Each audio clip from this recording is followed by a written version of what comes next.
My hands were shaken, but not from the mountain chill. It was pure, unadulterated rage as I watched Hana tap a perfectly manicured fingernail against my chest, looking me dead in the eye while she told the 911 dispatcher that I was the one robbing her.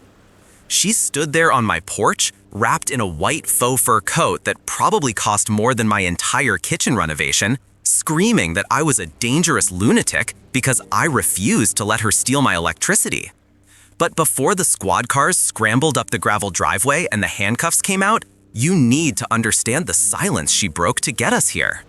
To understand why I was ready to go to war over a plastic outlet cover, you have to understand what this place is. My cabin is not just a stack of timber and stones sitting on a ridgeline. It is my decompression chamber. I work as a structural engineer in the city, which means my life is a constant barrage of noise, deadlines, oscillating stress fractures, and shouting matches with contractors who think physics is a suggestion. For years, I saved every penny I made to buy a slice of silence up in the Smokies. When I finally found this place, a 5-acre patch of hemlock and granite with a small, run-down log home tucked between two peaks, I bought it the same day. I spent the next 6 months bleeding into this wood. I replaced the rot, I stained the cedar, and I personally rewired the entire electrical system. I wanted this place to be a fortress of solitude, efficient, safe, mine. For the first year, it was perfect. I would drive up on Friday night, the city static fading from my brain with every mile marker, and step into a world where the only sound was the wind moving through the pines. My electric bill was $40 a month. Clockwork. Then came October. I was sitting at my desk in the city, buried under blueprints, when the email notification popped up. Your utility statement is ready. I clicked it, expecting the usual $40. $482. I stared at the screen. I wiped my glasses and stared again. The number hadn't changed. $482 for a cabin that had been empty for 3 weeks. I assumed it was a clerical error or a malfunctioning heater relay. I called the power company, but they insisted the reading was accurate. There is a specific kind of anxiety that hits you when your sanctuary is violated. I threw my tools into the truck and drove 3 hours north, my stomach twisting in knots the entire way. I kept telling myself it was just a broken appliance, a pump running dry, something logical. I pulled up the long gravel driveway just as the sun was dipping behind the ridge. The shadows were long and the air was crisp.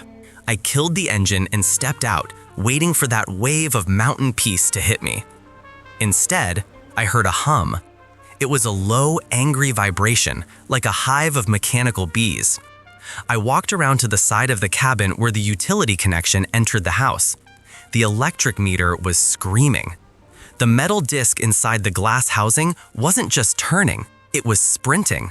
It was a blur of silver, spinning so fast I thought it might actually detach from the spindle. The digital readout was flashing numbers that made my blood run cold. I unlocked the front door and ran inside. The cabin was freezing. The thermostat was set to 50 degrees, just enough to keep the pipes from bursting. I checked the fridge, normal. I checked the water heater, silent. I went to the breaker panel in the utility closet and threw the main disconnect switch. The heavy mechanical clunk echoed through the empty house. Every light, every outlet, every appliance inside the cabin died instantly. I walked back outside, expecting the meter to be still. It was still spinning, fast. As an engineer, I deal with logic. If the main breaker is off, the load is zero. If the meter is spinning, the power is bleeding out before it hits my panel. I walked the perimeter of the foundation, my flashlight beam cutting through the twilight.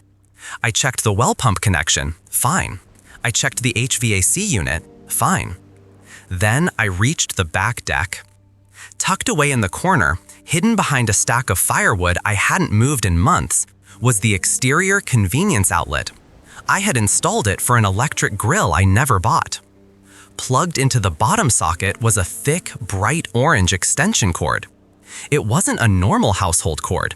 This was heavy-duty, 10-gauge industrial wire, the kind you use to run a table saw or a jackhammer. It snaked out of the outlet, ran under the railing of my deck, and slithered off into the darkness of the woods. I felt a flash of heat go up my neck. I didn't unplug it yet. I wanted to know where the parasite lived.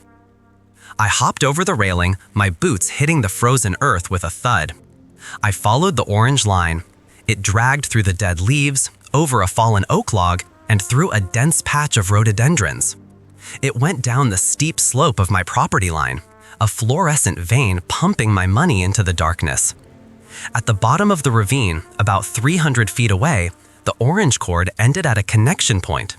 It was taped with duct tape to a yellow cord, which continued further. I followed the trail of breadcrumbs until the trees cleared. Below me, sitting on the adjacent lot, was a house that looked less like a mountain cabin and more like a spaceship that had crash-landed in the forest. It was all glass, steel, and sharp angles. And there, running right through a crack in the sliding glass patio door, was the yellow cord. The house was blazing with light. Through the floor-to-ceiling windows, I could see a massive chandelier lit up like a supernova. I saw a 60-inch television playing a cooking show. I saw 2 commercial-grade space heaters glowing orange in the living room. I knew exactly who lived there. Her name was Hoa. I had met Hoa exactly once, the week I bought my place. She had driven up my driveway in a white luxury SUV, rolled down the window without taking off her sunglasses, and told me that my truck was an eyesore that was lowering the property value of the community. There is no community association here, it is just woods.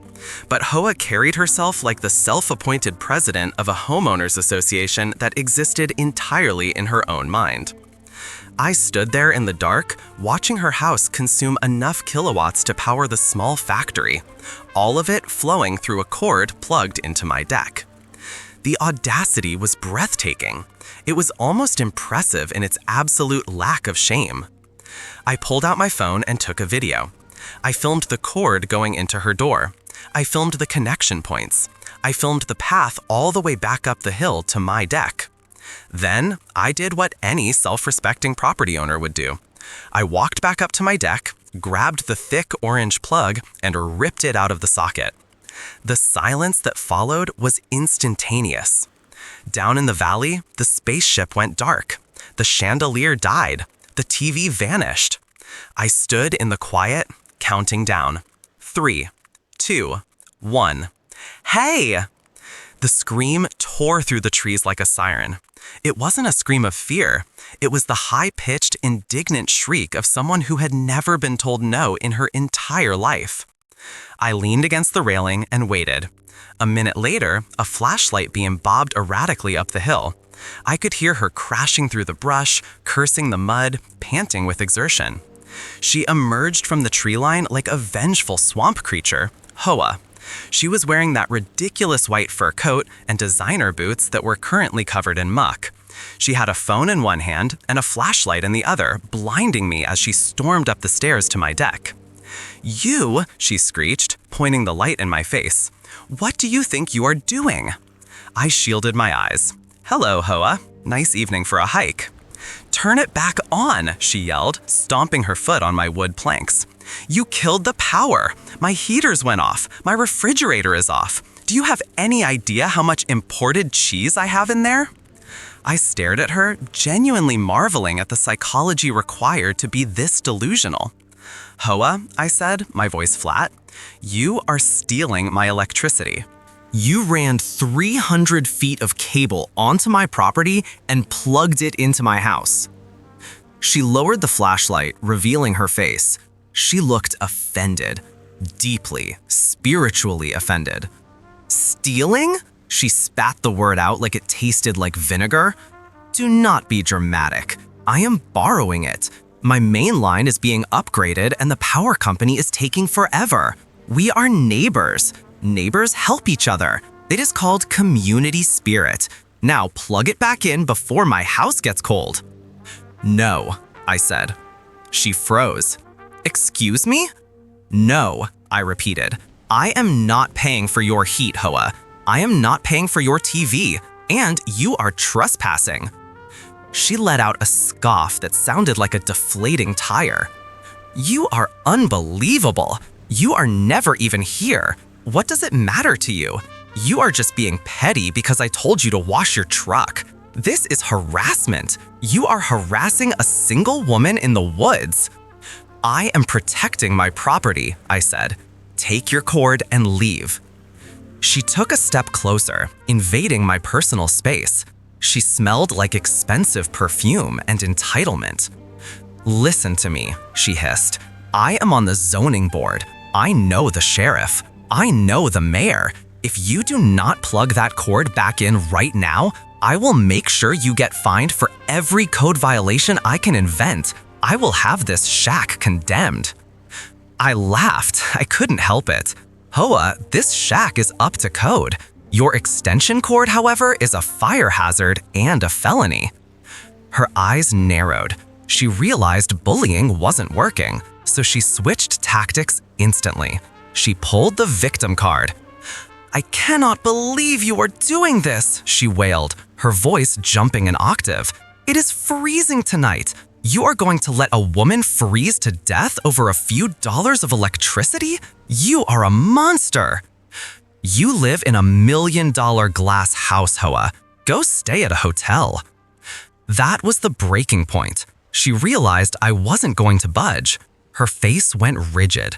She lifted her phone and tapped the screen furiously. Fine, she said, a cold smile spreading across her face.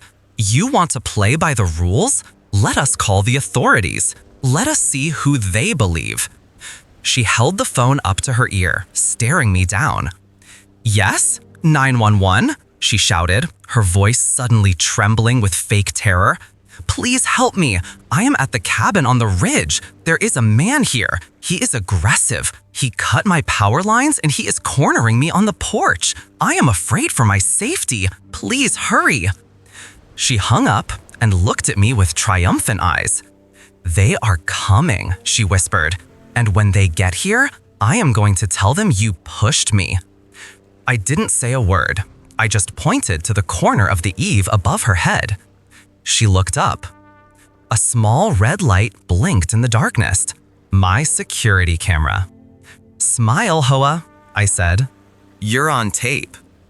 For the first time all night, she looked uncertain, but the sirens were already wailing in the distance, echoing off the canyon walls. The setup was done. Now it was time for the fallout. The moment my boots hit the gravel of my driveway, I knew something was violently wrong. The silence of the Blue Ridge Mountains is supposed to be heavy, a thick blanket of peace that wraps around you the second you kill the engine. But that afternoon, the silence was broken by a low electric hum, and my meter was spinning so fast it looked like it was trying to take flight.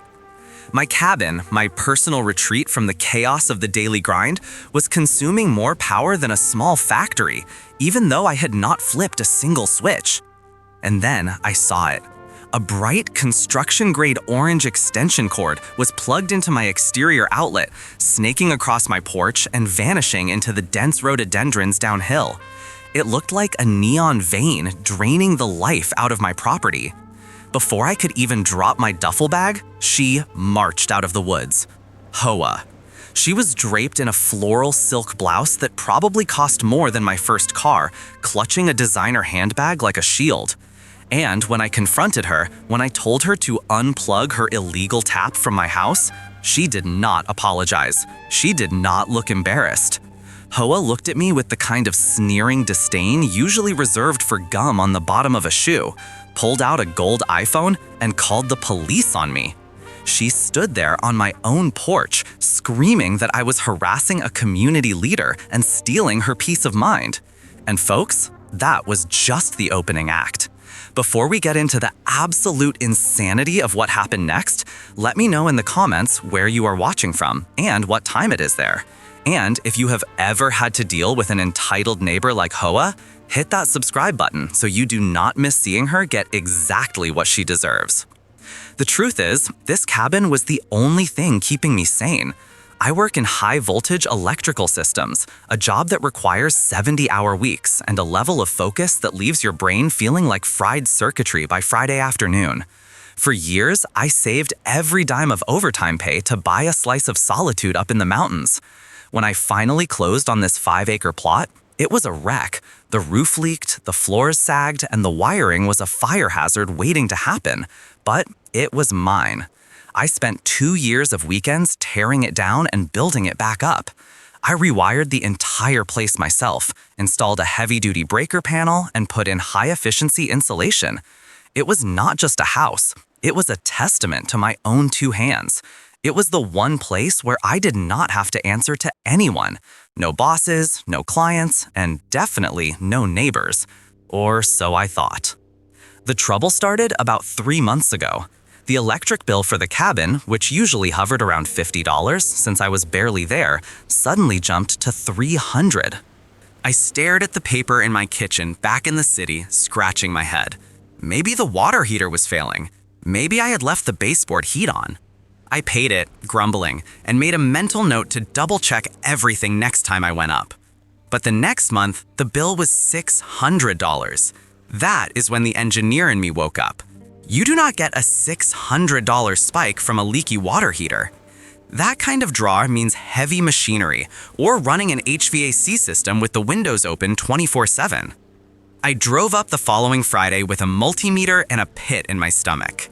As I wound up the mountain roads, I tried to rationalize it. Maybe a rodent chewed a wire and was causing a ground fault. But as soon as I pulled up, the reality hit me. The cabin was dark. I had flipped the main breaker off at the pole the last time I left, precisely to prevent this. But when I walked around to the side of the house, the padlock on the pole box was clipped. It was lying in the dirt, shiny and broken. Someone had forced the box open and flipped my main power back on. The rage that flashed through me was cold and sharp. This was not an accident. This was an invasion. I walked the perimeter of the house, my eyes scanning every inch of the siding. That is when I found the first clue. The exterior outlet cover on the back porch was cracked, and the grass beneath it was trampled flat. There were deep indentations in the mud, the kind made by high heels, which is a rare sight in a forest full of pine needles and bearscot. I followed the faint trail of footprints to the edge of the property line where the woods get thick. Through the trees, about 200 yards down the slope, I could see a roof I had never noticed before. It was a sprawling, modern structure with floor-to-ceiling glass windows, looking entirely out of place, like a spaceship that had crash-landed in Appalachia. I decided to run a test. I went inside my cabin and turned off every single breaker in the interior panel. Then I went back out to the meter. It was still spinning. Not drifting, but spinning with purpose. That meant the draw was coming from the line side or an external tap I had missed. I circled back to that exterior outlet. I pulled the waterproof cover up and saw the scratches on the receptacle face. Someone had been plugging and unplugging something heavy-duty over and over again. They were stealing power when I was gone, and they were getting sloppy about it. A normal person calls the sheriff right then, but I wanted to know who had the audacity to cut my lock and steal my electricity. I wanted to catch them in the act, so I set a trap. I bought a trail camera and mounted it high in a spruce tree facing the outlet. Then I left the power on just to see what would happen. I went back to the city and waited. 2 days later, my phone pinged with a notification from the camera. The image was grainy but clear enough. A woman. She was dressed in a white tracksuit that looked pristine, dragging a massive orange cord behind her like a pet snake. She plugged it in, looked around with a smug expression, and walked away. That Friday, I drove up early. I parked my truck a mile down the road and hiked in through the back trails, settling into a patch of brush with a clear view of the porch. I sat there for 2 hours, watching the sunrise and listening to the birds, trying to keep my blood pressure from redlining. Around 9 in the morning, I heard the crunch of tires. A white luxury SUV, brand new, rolled up the adjacent logging road and stopped near the property line. The door opened and out stepped Hoa. In person, she was even more infuriating than on camera. She had big bug-eye sunglasses and hair that looked like it had been sprayed with lacquer until it was bulletproof.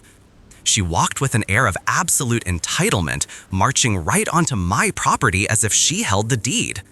She was carrying the end of that orange cord.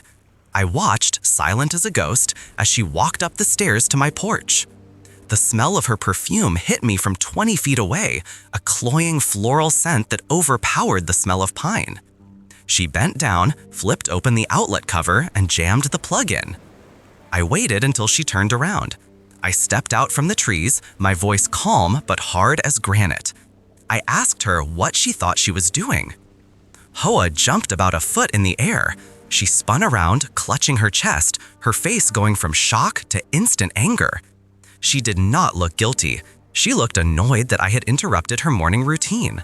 She pulled her sunglasses down her nose and looked me up and down, taking in my work boots and flannel shirt. She asked me who I was and told me I was trespassing on private property. The sheer projection was almost impressive. I told her that I owned this cabin and she was stealing my electricity. I pointed to the cord and told her to unplug it immediately. Hoa let out a sharp, derisive laugh. She told me not to be ridiculous. She said she was Hoa, a very important member of the mountain community, and that her solar panels were under maintenance. She said she was simply borrowing a little excess power that I obviously was not using, since the cabin always looked like a dump. She actually called my home a dump while stealing from it. She told me that good neighbors share resources, and I should be grateful she was keeping an eye on the place because it looked abandoned. I felt a vein in my forehead start to throb. I told her that theft is not borrowing, and cutting a padlock is a felony. I told her I had photos, I had logs of the power spikes, and I knew she had been doing this for months. I told her she owed me about $2,000 in utility bills.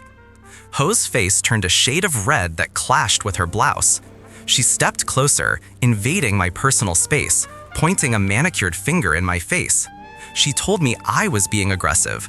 She said I was trying to extort a helpless woman. She said she knew the county commissioner and she could have my property condemned if I did not watch my tone. The level of delusion was intoxicating. She genuinely believed that because she had money and status, the laws of physics and property rights did not apply to her. I took a step back and pulled out my phone. I told her I was calling the sheriff. That is when Ho lost it. She shrieked. It was a high-pitched, piercing sound that probably confused the local coyotes. She grabbed her own phone and dialed 911 before I could even unlock my screen. She started screaming into the receiver, spinning a tale that was so fabricated it was almost art. She told the operator there was a strange man lurking in the woods, threatening her life. She said I had a weapon. She said I was blocking her from leaving, even though her car was 100 yards away and I was standing still. She looked me dead in the eye while she lied, a smirk playing on her lips. She whispered to me, away from the microphone, that nobody would believe a scruffy workman over her. I put my phone away and crossed my arms. I did not run, I did not argue, I just stood there and watched her performance. She paced back and forth on my porch, narrating a fictional assault to the dispatcher, kicking at my rocking chair for emphasis. She was so confident, so sure that her tears and her expensive clothes would shield her from any consequences. She had no idea that I had the trail cam footage saved to the cloud. She had no idea I had the utility bills in my glove box. And she certainly had no idea that in this county, the sheriff does not take kindly to strangers wasting his time. When the cruiser finally rolled up the drive, dust kicking up in the humid air, Ho ran toward it like a victim in a melodrama. She was waving her arms, pointing back at me, shouting that I was a maniac.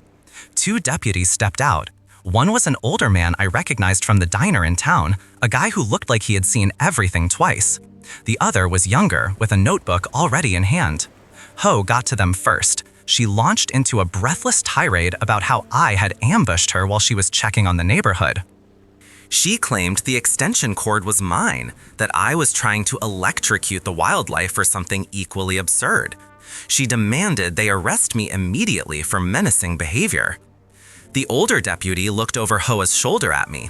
I was standing calmly by the outlet, pointing down at the orange cord that ran straight off my porch and toward her glass house in the distance. I did not say a word. I just pointed.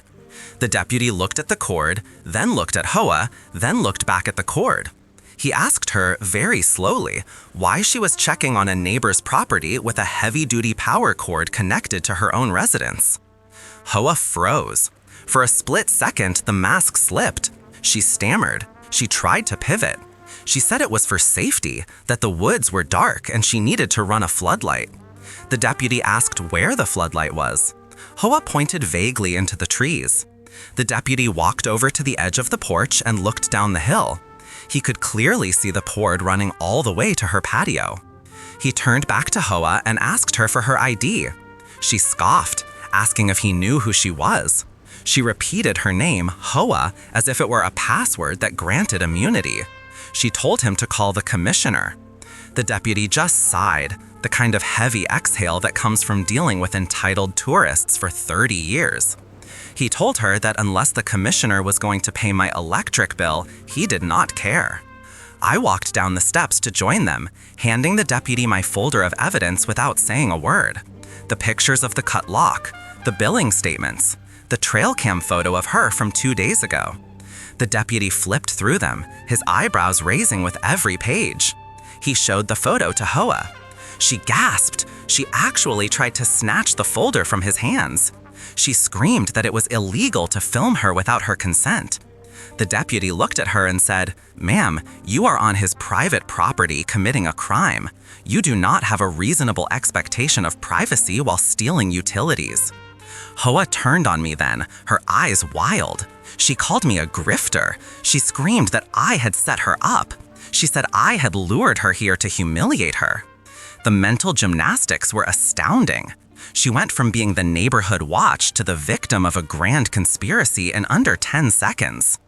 The deputy handed me back my folder and turned to Hoa. He told her she was being detained for theft of services, trespassing, and filing a false police report.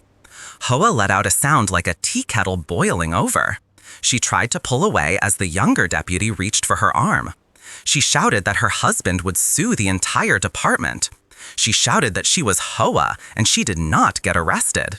But as the cuffs clicked shut, the silence of the mountains started to return. The hum of the meter finally stopped as I yanked the orange cord out of the wall. Hoa was still screaming as they guided her into the back of the cruiser, but it was just noise now. The real power was back in my hands. And as I watched them drive her away, I knew this was far from over. Hoa was not the type to go down quietly. She was the type to declare war, and I was ready for it. The aluminum siding of my cabin was vibrating. That is the only way I can describe the hum coming from the electric meter attached to the east wall. It was spinning so fast, it looked like a blurring silver disc trying to achieve liftoff. I had flipped every breaker inside the house to the off position, yet the numbers on the digital display were climbing higher by the second. I followed the thick orange extension cord snaking out from my external weatherproof outlet. It ran across the stained pine of my deck, dropped over the railing, and disappeared into the dense rhododendrons separating my property from the McMansion next door. I did not hesitate. I reached down, grabbed the thick rubber head of the plug, and yanked it out with enough force to rattle the conduit. The humming stopped instantly. The mountain silence rushed back in, heavy and sweet, for exactly 3 seconds. Then came the screech. It sounded like a bobcat getting its tail stepped on. "Hey, you there, what do you think you are doing?" I turned around to see her. Ha! She was marching up my gravel driveway like she was inspecting troops she intended to court-martial. She wore a white tennis skirt that had never seen a tennis court and a visor pulled low over oversized designer sunglasses. She was holding a violently pink smoothie in one hand and pointing a manicured finger at me with the other. "You just cut my power," Ha shouted, stopping at the foot of my porch stairs. Her chest was heaving with the exertion of walking 10 yards uphill. "Plug that back in immediately. I have a Pilates class starting on Zoom in 2 minutes." I stared at her, genuinely unable to process the audacity. I held up the end of the orange cord, dangling it like a dead snake. "Ha," I said, keeping my voice low and steady. "This is my house. This is my electricity. You are stealing from me. Stealing is such an ugly word for sharing community resources, she scoffed, waving her hand as if swatting away a gnat. Besides, look at this place. You are hardly ever here. The electricity just sits in the wires doing nothing. It is wasteful. I am doing the neighborhood a favor by ensuring the grid stays active. It is basic thermodynamics. I blinked. Logic had just jumped off the cliff and hit every rock on the way down. That is not how electricity works, huh? I said. And that is definitely not how property rights work. You are trespassing. Take your cord and get off my land. She did not move. Instead, she crossed her arms and cocked her hip, giving me a look usually reserved for a waiter who brought tap water instead of sparkling. Excuse me, but do you know who I am? I am the vice president of the Unspoken Neighborhood Aesthetic Committee. Your unkempt landscaping devalues my view. Technically, you owe me this electricity as compensation for the eyesore of those untrimmed hedges. I have calculated the damages, and frankly, you are getting off cheap. Now be a gentleman and plug my sunroom back in. My AC unit is stalling and it is getting humid. I dropped the cord onto the wooden deck with a heavy thud. No. Hoa's jaw tightened. The air pressure around us seemed to drop. She took a step up the stairs, invading my personal space with a cloud of expensive perfume and entitlement. Listen to me, she hissed, her voice dropping to a menacing whisper. I have friends in zoning. I have friends in the county clerk's office. If you do not give me what I need, I will make your life a bureaucratic nightmare. I will have them measure your porch railing height down to the millimeter. I will have your septic tank inspected weekly. I will bury you in so much paperwork, you will beg to sell this dump to me for pennies on the dollar. I laughed. It was a cold, sharp sound that seemed to startle her. Go ahead, Hoa. Call them. But right now, you are leaving. She stared at me, her face turning a shade of crimson that clashed with her visor. She realized her threats were bouncing off me like pebbles on a tank. She needed a new angle. She needed to be the victim. Her eyes darted to the phone in her hand. A wicked, theatrical spark lit up her expression. She tapped the screen, raised the device to her ear, and fixed her gaze on me with a terrifying smile. Yes, 911, she screamed suddenly, her voice pitching up 3 octaves into a frantic wail. I need help immediately. I am being attacked. There is a man. He is aggressive. He is holding a weapon. I looked down at my empty hands. He is threatening to beat me because I asked him to move his truck, she shrieked into the phone, backing away from me as if I had lunged at her, even though I had not moved an inch. He is crazy. He is screaming at me. Please hurry. I fear for my life. She lowered the phone slowly, the frantic terror vanishing from her face, replaced by a smug, icy calm. There, she said, smoothing her skirt. Now we see who the police believe. The single woman defending her home, or the aggressor standing on a porch screaming at a lady. I shook my head, marveling at the performance. You just filed a false police report, Hoa. That is a crime. She laughed, a sharp, barking sound. It is my word against yours. And look at you. You look like a lumberjack who lost his axe. I look like a pillar of the community. Who do you think they are going to arrest? She marched over to the railing, grabbed the orange cord, and tried to shove it back into the outlet while looking me dead in the eye. I stepped on the cord, pinning it to the deck. Do not touch that, I said. Hoa recoiled as if I had burned her. You assaulted me, she yelled, pointing at my boot on the cord. That is physical assault.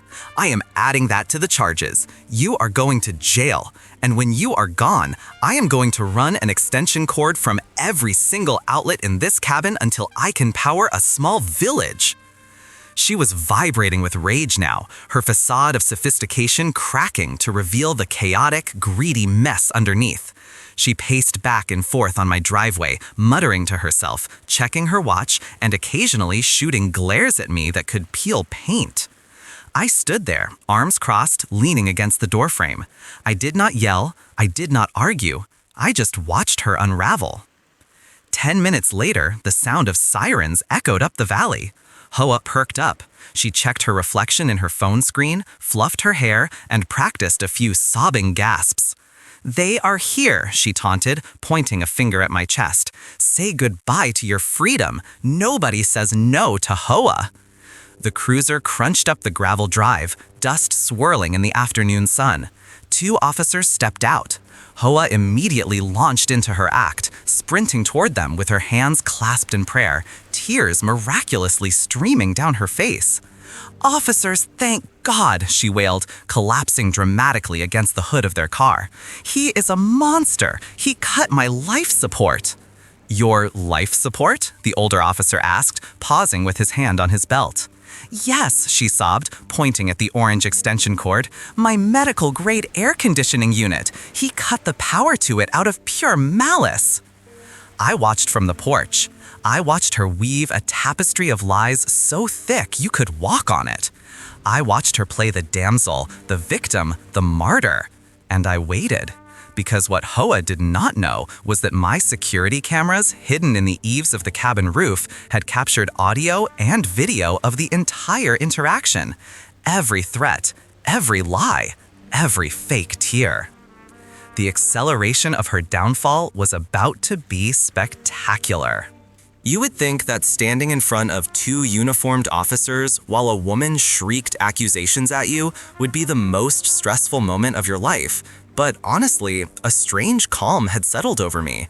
It was the calm of a man holding 4 aces while watching his opponent bet the deed to their house on a pair of 2s. Hoa was vibrating with indignation. Her face flushed a blotchy, uneven red that clashed violently with the expensive silk scarf she had draped over her tracksuit. She was performing, and her audience was growing.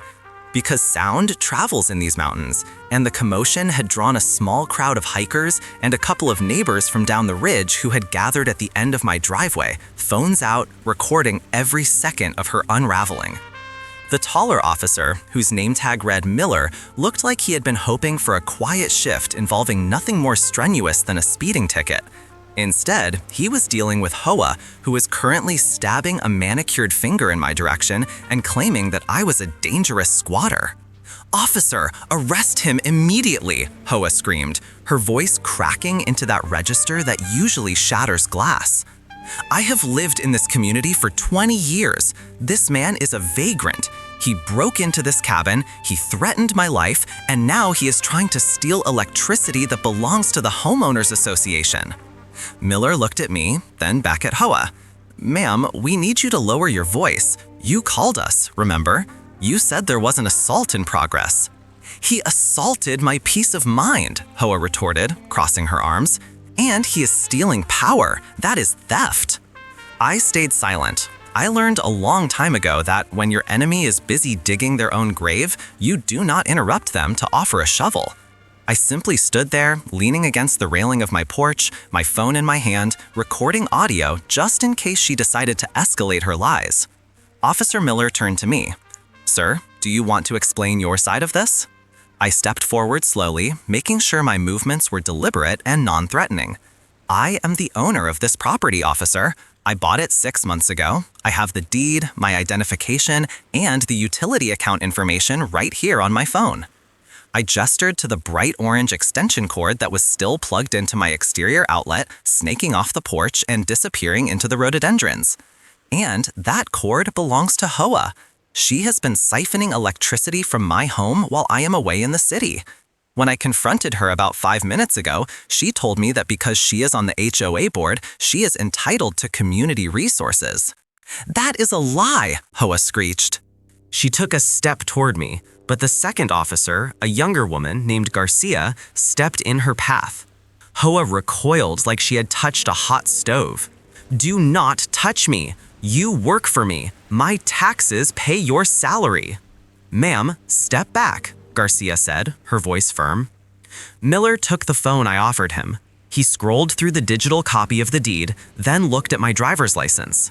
He checked the utility app I had opened, which showed the massive spikes in usage on days I was not even in the state. Then he looked at the orange cord. He walked over to the outlet, followed the line with his eyes, and looked back at Hoa. "Ma'am, does this cord lead to your property?" "It leads to the community grid," Hoa lied. It was such a blatant, stupid fabrication that I almost laughed. She was doubling down on a hand that was already dead. Officer Miller sighed. He walked to the edge of the porch and began to pull on the cord. It was heavy, industrial grade. He gave it a sharp tug. From down the hill, through the trees, we heard a crash. It sounded like a lamp or maybe a small table hitting the floor. "Hey," Hoa yelled, forgetting her lie in an instant. "You broke my heater." The silence that followed was heavy. The hikers at the end of the driveway were whispering, their phones held high. Hoa froze, realizing she had just admitted the cord ran to her appliances. Her eyes darted left and right, looking for an escape route, but she was trapped by her own entitlement. "So it is your heater," Miller said, his voice dropping an octave. "Ma'am, that is theft of services. And considering the gauge of this wire and the usage spikes this gentleman just showed me, we are talking about a significant amount of stolen utility. Plus, you falsified a police report by claiming he assaulted you." "No," Hoa stammered. Her confidence was cracking, the porcelain mask of the wealthy matriarch falling away to reveal a scared, petty bully. "It is not theft. I am the president of the Homeowners Association. I have emergency powers. My power was cut off because the electric company made a mistake. I needed that power. He was not even using it." "That does not make it yours," I said. My voice was quiet, but it cut through the air like a knife. "Shut up," Hoa shrieked, spinning on me. "You selfish little man. You do not belong here. I own this mountain. I decide who gets what." "Ma'am, you are under arrest," Officer Miller said, reaching for his cuffs. The moment he touched her wrist, Hoa went nuclear. It was not just a scream, it was a primal release of rage from someone who has never been told no in her entire life.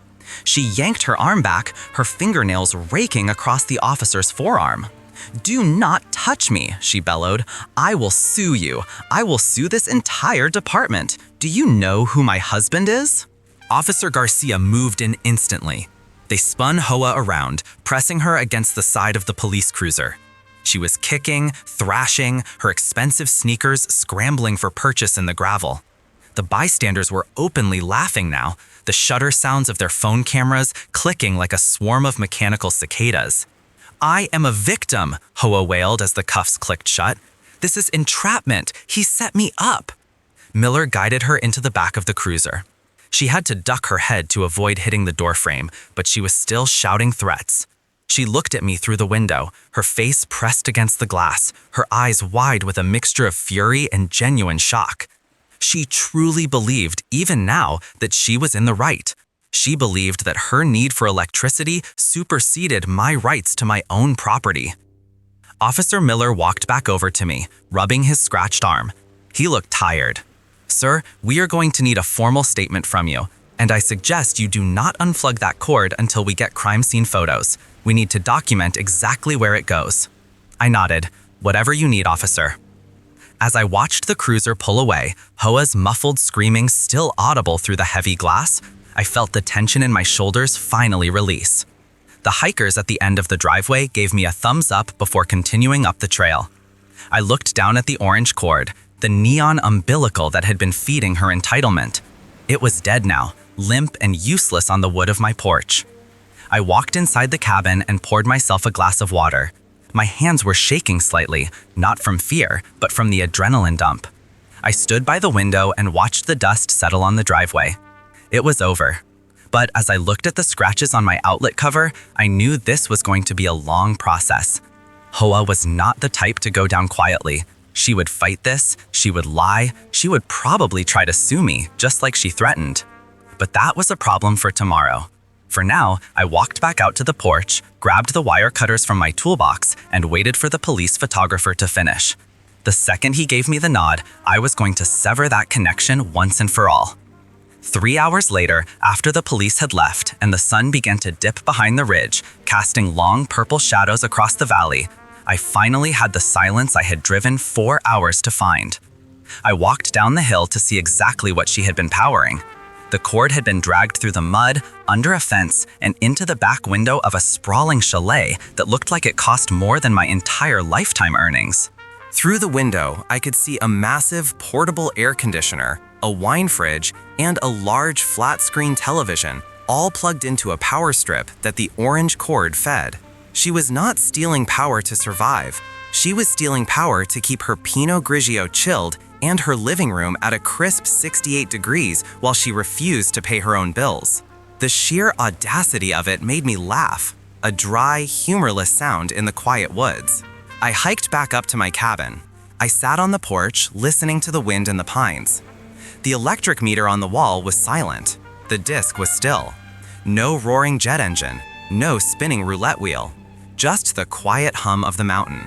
I took a sip of my coffee and looked at the spot where Hoa had stood, screaming at the world to bend to her will. The gravel was disturbed where she had kicked and fought, a small scar on the landscape. The rain would wash it away by next week. The mountain did not care about Hoa. It did not care about her status, her husband, or her homeowners association title. It was indifferent to her tantrums. And for the first time since I bought the place, I felt like I truly owned it. Not because I had a piece of paper in a file cabinet, but because I had defended it. I had drawn a line in the dirt and stood my ground. Hoa had tried to bulldoze me, and she had hit a wall of reinforced concrete. I pulled out my phone and looked at the video I had recorded. The audio was crisp. You could hear every word of her confession, every lie, every threat. I thought about deleting it, about taking the high road and letting the courts handle it. But then I remembered the look on her face when she realized the neighbors were filming. I remembered the way she had called me a vagrant on my own land. I opened the local community page on social media. It was the digital town square for the area, usually filled with pictures of bears and complaints about road conditions. I typed out a simple caption: "Caught a neighbor stealing power. She called the cops on me. Here is how it ended." I uploaded the video, then I turned off my phone, leaned back in my chair, and watched the stars come out, one by one over the ridge. The show was over, but I had a feeling the encore in the comments section was going to be spectacular. The blue and red lights splashed against the tree trunks like a disco panic attack, cutting through the mountain fog. I stood on my porch, arms crossed, watching the county sheriff's cruiser navigate the steep incline of my driveway. Beside me, Hoa was performing a one-woman opera of victimhood. She had transitioned from screeching banshee to a trembling, fragile aristocrat the moment those sirens wailed in the distance. She adjusted her oversized designer sunglasses despite the heavy shade of the pines, and smoothed down a silk blouse that probably cost more than my first car. "Officers, thank heavens you are here," Hoa shouted before the deputies even had their boots on the gravel. She rushed toward the cruiser, her gold bracelets jingling like wind chimes in a hurricane. "This man is deranged. He is holding my electricity hostage. I want him removed from my community immediately." Two deputies stepped out. One was an older man with graying temples and a look of permanent exhaustion, the kind of guy who had seen every flavor of mountain crazy there was. The other was younger, looking sharp and by the book. The older deputy adjusted his belt and looked from Hoa to me, then back to Hoa. "Ma'am, take a breath," he said, his voice flat. "We got a call about a disturbance and a theft in progress. Who called it in?" "I did," Hoa announced, puffing out her chest. "I am Mrs. Hoa, and I demand you arrest this squatter. He cut the power to my estate. He is endangering my safety and violating the neighborhood covenant on resource sharing." I almost laughed. Estate? Neighborhood covenant? We were miles from the nearest subdivision. This was raw forest. I stayed quiet, leaning against the railing. I learned a long time ago that when someone is busy digging their own grave, you do not take the shovel out of their hands. You let them dig. The older deputy walked up the steps, his boots thudding heavily on the wood. He looked at the orange extension cord lying limp on the deck, the severed end showing copper wires where I had snipped it moments before. He looked at me. "Sir, is this your property?" "It is," I said, keeping my voice low and steady. I pulled the folder from under my arm. Inside was the deed, my driver's license, and the last 3 electric bills, showing the massive spikes in usage. I handed it to him. My name is on the mortgage and the meter. This woman, who I have never met until 20 minutes ago, was plugged into my exterior outlet. When I unplugged her, she assaulted me and called you. Hoa gasped, a theatrical sound like a deflating tire. "Lies! Absolute slander! Do you know who my husband is? We own the largest plot on the ridge. This man is clearly a maintenance worker gone rogue. Look at his truck. Look at his boots. He does not belong here." The deputy flipped through my papers, ignoring her. He checked the ID, looked at my face, and nodded. Then he looked at the electric bill. $300 for a cabin you visit twice a month? Exactly, I said. The deputy turned to Hoa. "Ma'am, do you have identification or proof of residence for this address?" Hoa stiffened. Her face went from pale victim to flushed red in a second. "I do not carry my papers when I am walking my grounds," she snapped.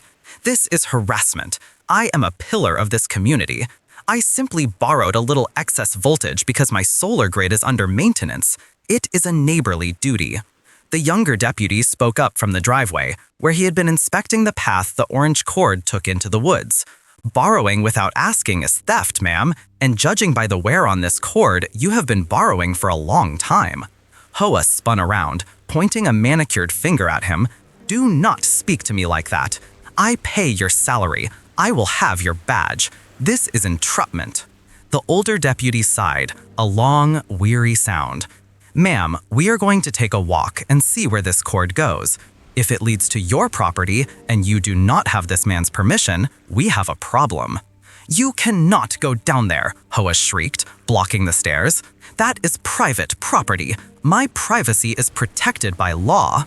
"Not when it is a crime scene," the deputy said, stepping around her with practiced ease. "Let's go." We walked down the narrow deer trail, the silence of the forest broken only by Hoa's incessant rambling behind us. She was listing off lawyers, city council members, and various deities who would strike us down for this insolence. But as we crested the small ridge behind my cabin, the truth came into view, and it was staggering. I had expected a shack, maybe a camper. Instead, tucked into a hollow on the neighbor's land was a glamping setup that looked like it belonged on a magazine cover.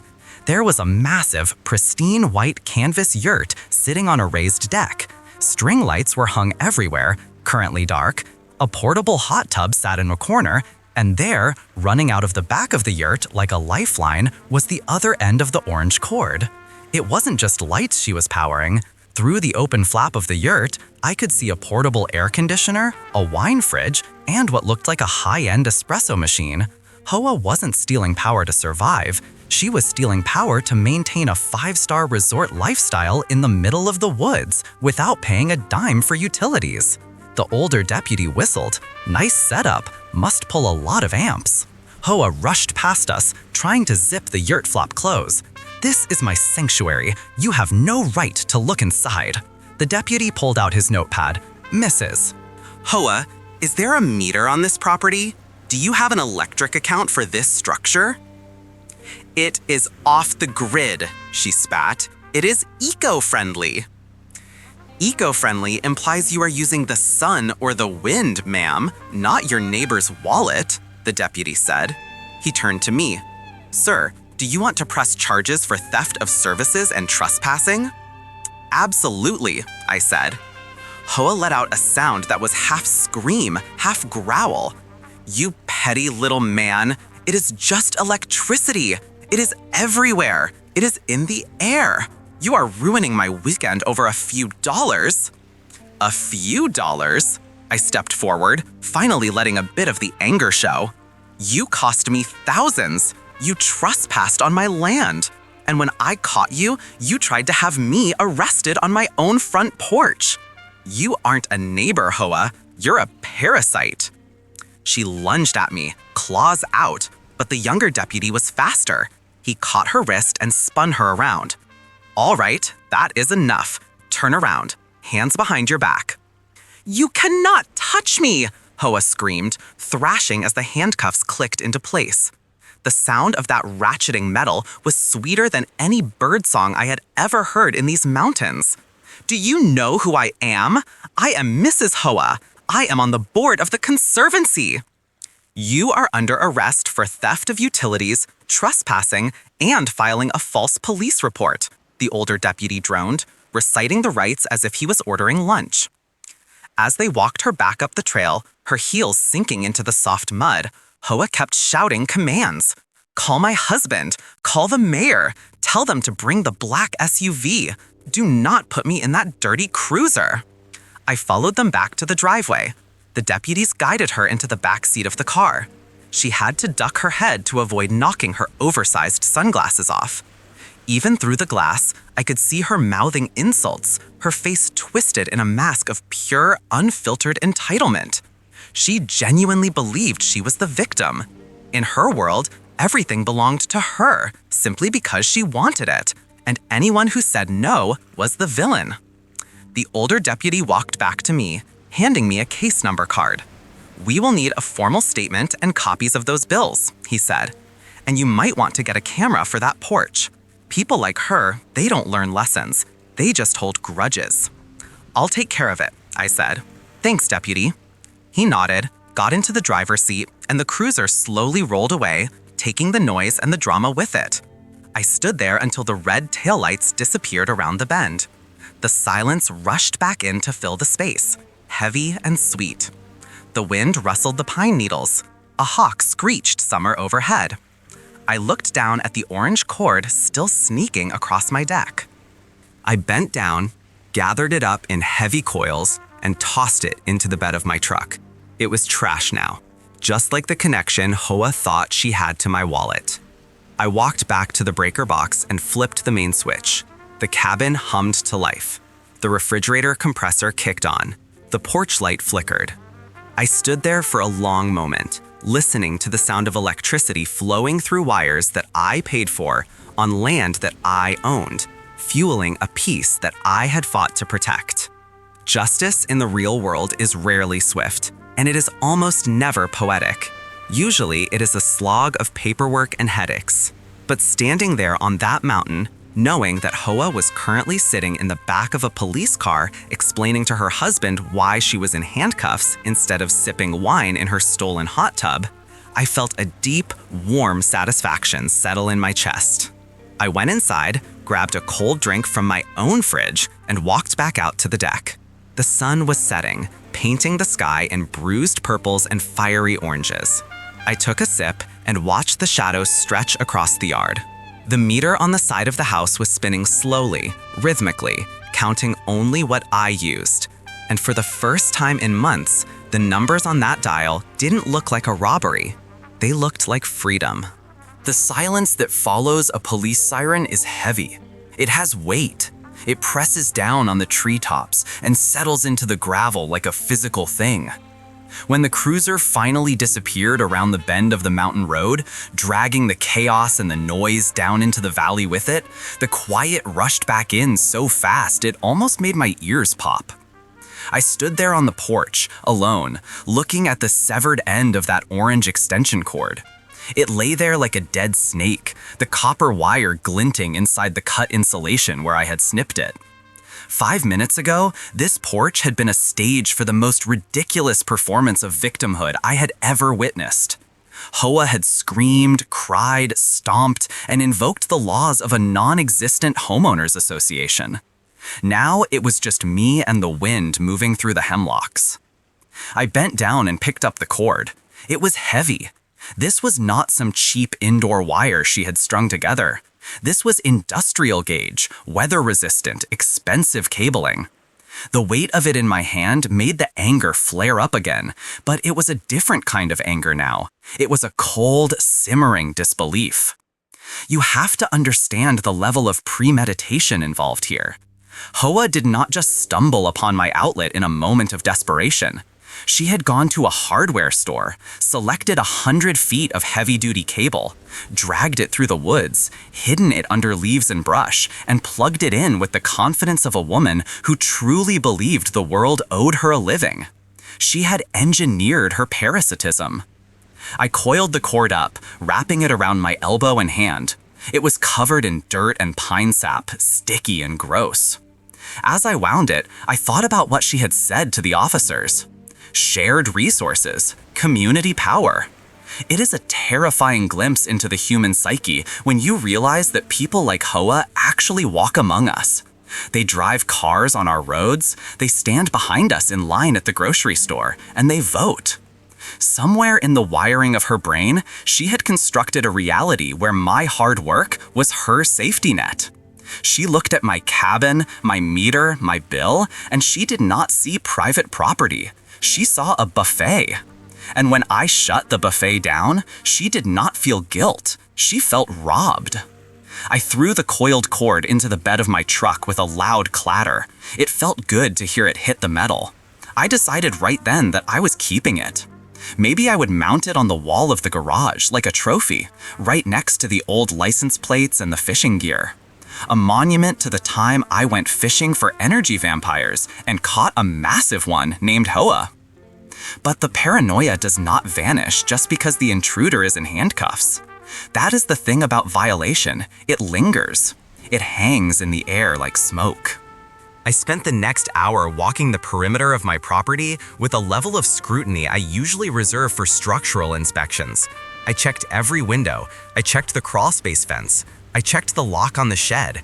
I even found myself looking up into the trees, half expecting to see Hoa rappelling down with a set of jumper cables and a lawyer. It was around 4 o'clock when I heard tires crunching on the gravel again. My stomach tightened, and I was halfway to grabbing my phone to record before I realized it was not the police, and it certainly was not Hoa. It was a rusted-out Ford pickup that belonged to Miller, the old-timer who lived on the ridge to the east. Miller was the kind of guy who looked like he had been carved out of the mountain itself, all rough edges and silence. He rolled his window down about 3 inches. "Heard a ruckus," Miller said. His voice sounded like gravel tumbling in a dryer. I walked over to his truck, leaning my arm on the doorframe. "You could say that. I caught a woman stealing power. She called the cops on me." Miller let out a short, dry chuckle that turned into a cough. "Was it the blonde one? The one with the hair that looks like she stuck a fork in a socket?" "Yeah," I said. "That is the one. Her name is Hoa." Miller nodded slowly, chewing on a toothpick. I figured. She came up my driveway last summer, tried to tell me my well water was community property because water comes from the ground and the ground belongs to God. She had a 5-gallon bucket in each hand. I stared at him. "You are joking." "Nope," Miller said. Told her if she did not get off my land, she was going to find out that rock salt belongs to God too, but I am the one who delivers it. Haven't seen her since. We both laughed, but it was a dark sort of laughter. It confirmed what I had suspected. Hoa was not just a nuisance, she was a serial offender. She was a professional boundary crosser. She tested every fence, every door, and every person she came across, looking for a weak spot. If you gave an inch, she would take a mile, and then she would sue you for not paving the mile for her. Miller tipped his hat, rolled up his window, and rumbled back down the road, leaving me with the validation I did not know I needed. I was not crazy. I was just the latest stop on the Hoa tour of entitlement. As the sun began to dip behind the mountains, painting the sky in bruises of purple and deep orange, the temperature dropped. The air got that crisp, sharp bite to it that I loved so much. This was the reason I bought the place. This quiet, this isolation. For the last few weeks, that peace had been stolen from me, siphoned off just like the electricity. Every time I had been here, I had felt an unease I could not name, a subtle feeling of being watched. Now I knew why. I walked back up the porch steps and stood by the outlet. The plastic cover was scratched and worn from her constant plugging and unplugging.